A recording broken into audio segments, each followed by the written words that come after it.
ছোটবেলায় ওলামাদিকে খুব ভালোবাসতাম। আমি 18 বছর বয়সে বিয়ে করতে গেছি, তখন আমার মাদ্রাসা মুক্ত কিছু জানি না, কিন্তু আমি গোল জামা পরে বিয়ে করতে গেছি।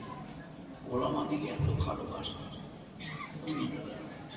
আজ ওলামার আমার মাথার তাজ, ওলামার আমার নিধন, ওলামাদিকে দেখলে জান ধরে যায়।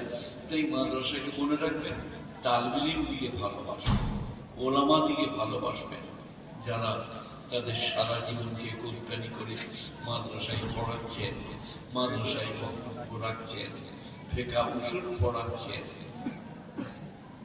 সারা মোল্লা জামি কাফিয়া পড়াচ্ছেন।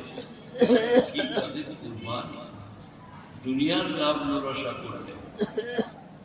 আমরা যদি বলতাম নাটক করবো, নোবেল করবো, তো পারতাম না, তা না।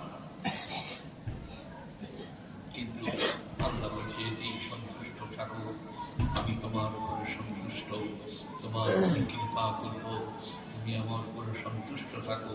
একটা দোয়া পড়াচ্ছি, সবাই মনে মনে পড়লেন, রাজিতু বিল্লাহি রব্বা, রাজিতু বিল্লাহি রব্বা। রব হিসেবে আমরা আমাদের আল্লাহর উপরে সন্তুষ্ট। অবিল ইসলামে দীনা, আর ইসলামের উপরে দ্বীন মনোনীত পথ হিসেবে সন্তুষ্ট।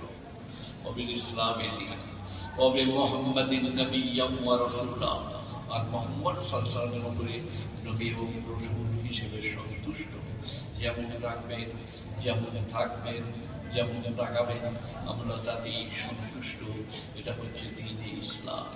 رضيت بالله ربا وبالإسلام دينا وبمحمد نبيا ورسولا صلى الله عليه وسلم।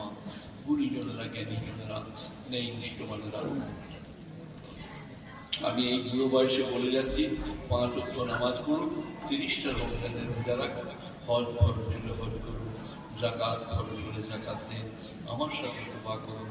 আল্লাহ আমাকে, আপনাদের সকলকে, এই মাদ্রাসাকে ভালোভাবে চলার, আপনাকে আমাকে আমলের তৌফিক দান করুন।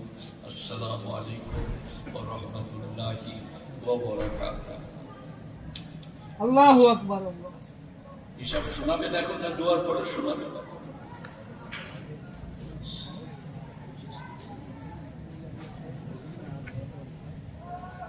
বাবা, হিসাবটা আমার পরে শোনাবেন, দোয়াটা করে। হ্যাঁ,